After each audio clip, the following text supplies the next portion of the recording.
شرور أنفسنا ومن سيئات أعمالنا من يهده الله فلا مضل له ومن يضلل فلا هادي له وأشهد أن لا إله إلا الله وحده لا شريك له وأشهد أن سيدنا وسندنا وشفيعنا ومولانا محمدا عبده ورسوله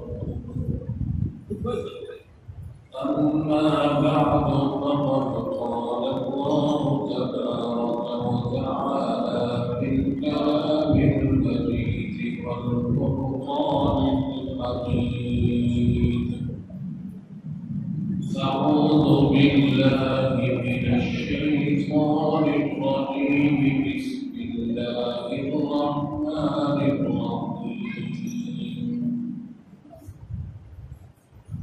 يا أيها الذين آمنوا كتب عليكم الصيام كما كتب على الذين من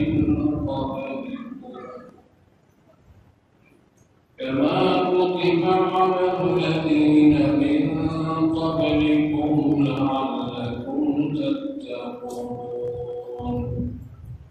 صدق الله مولانا العظيم إن الله وملائكته يصلون على النبي يا أيها الذين آمنوا صلوا عليه وسلموا تسليما اللهم صل على محمد وعلى آل محمد كما صليت على إبراهيم وعلى آل إبراهيم إنك حميد مجيد اللهم بارك على محمد وعلى آل محمد كما باركت على إبراهيم وعلى آل إبراهيم إنك حميد مجيد رب اشرح لي صدري ويسر لي أمري واحلل عقدة من لساني يفقهوا قولي